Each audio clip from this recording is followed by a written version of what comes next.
വിഘ്നഹരം ഭജ ഗജാനനം ഏകദന്തം ഉമാസുതം വിഘ്നഹരം ഭജ ഗജാനനം. നമസ്തേ.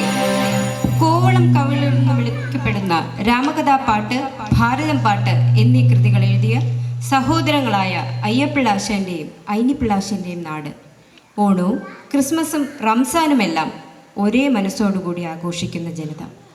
അയ്യപ്പനെയും ബാവരെയും സെബസ്ത്യാനോസിനെയും ഒരുപോലെ സ്നേഹിക്കുന്ന ഹൈന്ദവരുടെ നാട്. യേശുദേവനും ഗുരുവായൂരപ്പനും അള്ളാഹുവുമെല്ലാം ഒരേ മനസ്സോടെ അനുഗ്രഹിച്ച് പായസവും പാച്ചോറും നെയ്ച്ചോറുമെല്ലാം അന്യോന്യം പങ്കിടുന്ന മതേതരത്വത്തിൻ്റെ വർണ്ണാഭ പരത്തുന്ന കോവളം എന്ന കൊച്ചുനാട്.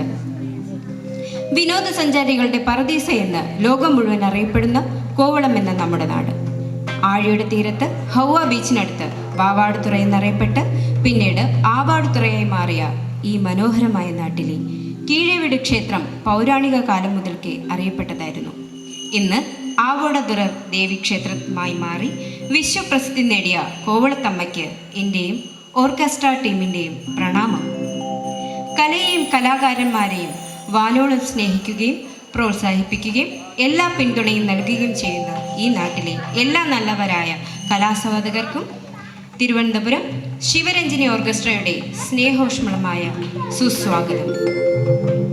തുടർച്ചയായി ഈ വർഷവും ഭക്തിഗാനമേള അവതരിപ്പിക്കുവാൻ അവസരമുണ്ടാക്കി തന്ന ക്ഷേത്ര കമ്മിറ്റി ഭാരവാഹികളോടും ഉത്സവ കമ്മിറ്റി ഭാരവാഹികളോടുമുള്ള നന്ദിയും കടപ്പാടും അറിയിച്ചുകൊള്ളുന്നു.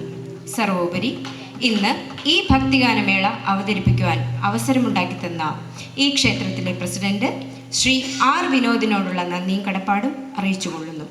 അതുപോലെ വർഷങ്ങൾക്ക് മുമ്പ് ഞങ്ങൾക്ക് ഈ വേദിയിൽ ഗാനമേള അവതരിപ്പിക്കുവാൻ അവസരമുണ്ടാക്കി തന്ന അന്നത്തെ പ്രസിഡന്റ് ശ്രീമാൻ ശ്രീകുമാറിനോടുള്ള നന്ദിയും കടപ്പാടും അറിയിച്ചുകൊണ്ട് മുൻ വർഷങ്ങളിൽ ഞങ്ങളുടെ പ്രോഗ്രാമിന് തന്ന വൻപിച്ച വിജയം ഈ വർഷവും തരണമേ എന്ന് അഭ്യർത്ഥിച്ചുകൊണ്ട് ആദ്യ ഗാനത്തിലേക്ക് കടക്കുന്നു. മദഗജമുഖനെ എന്ന് തുടങ്ങുന്ന ഗാനം ഞങ്ങളുടെ അനുഗ്രഹീത ഗായകൻ ഡോക്ടർ കെ അനുരാഗ് അശോക് കുമാർ ആലപിക്കുന്നു.